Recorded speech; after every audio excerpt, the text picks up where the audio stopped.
Je suis en train de mourir. Je n'ai pas peur de ça. Ça fait un moment que j'ai accepté le fait que je suis en train de mourir. Ils l'ont officialisé il y a quelques mois. Ils m'ont donné un an, approximativement. J'ai une tumeur au cerveau. Mon père est mort de la même chose, tout comme sa mère. On me dit que ce n'est pas héréditaire et j'ai du mal à y croire. Mais je m'éloigne du sujet initial de mon poste. Ils l'ont diagnostiqué pour la première fois quand j'avais 13 ans, après que je me sois effondrée lors d'un concert de chorale de 8e année. La tumeur était alors la taille d'un grain de raisin. Ce n'était qu'une toute petite masse qui poussait dans mon cervelet. C'était une tumeur simple, de faible grade, et sans entrer dans les détails, elle a été facilement retirée par chirurgie. Et j'ai pu reprendre ma vie sans cancer en seulement quelques mois.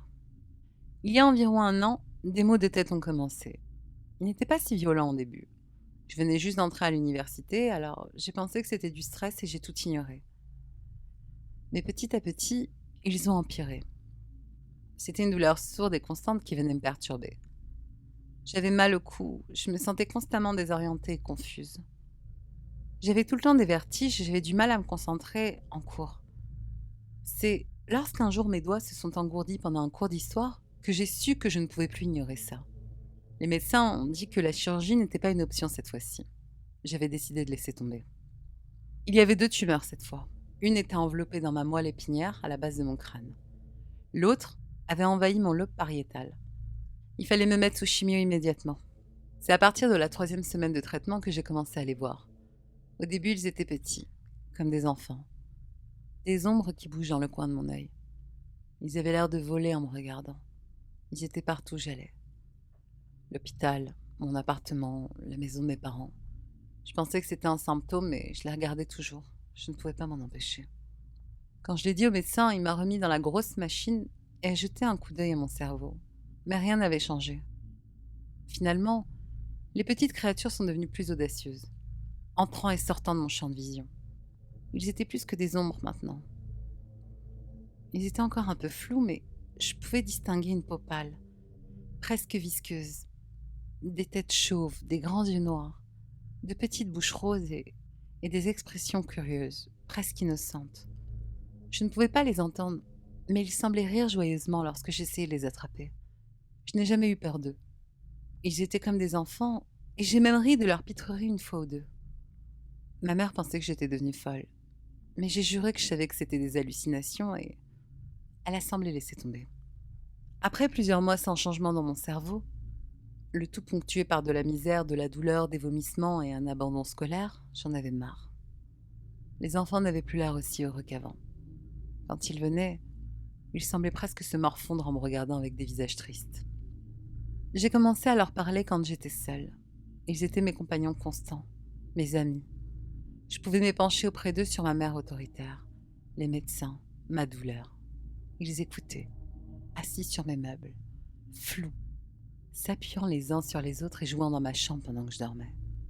Quand j'ai commencé à les entendre, j'étais ravie. Je n'avais pas peur. J'ai même décidé de ne pas en parler à mes médecins. Ils chuchotaient ensemble, mais jamais avec moi. Je ne les comprenais pas. C'était comme s'ils parlaient une langue différente. Certains de leurs mots étaient comme des petits grincements et cliquetis. C'était fascinant de s'asseoir et de les écouter se parler.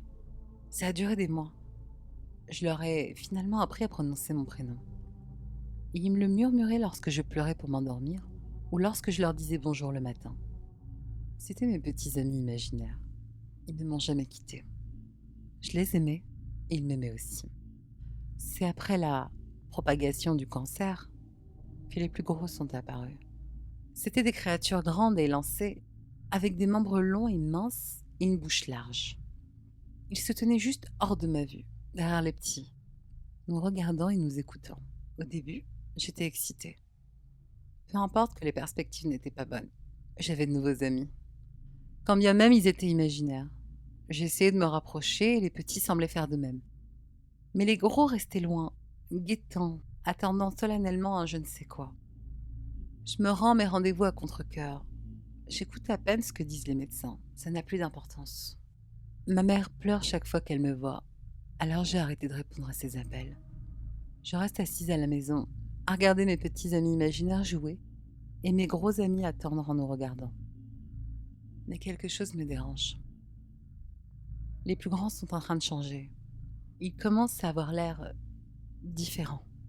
Ils deviennent plus clairs. Leur peau visqueuse commence à être luisante à la lumière. Leur bouche se tord dans des sourires anormalement larges. Leurs mouvements sont devenus nerveux et rapides. Ils ont l'air excités. Je ne les aime plus autant. Les petits semblent même les éviter maintenant. Ils me murmurent des choses avec insistance, mais je ne les comprends pas. Leur petit jeu semble presque plus prudent, comme s'ils ne voulaient pas que les gros les remarquent. Je n'ai pas peur de mourir, mais par contre, j'ai peur de ce qu'ils attendent.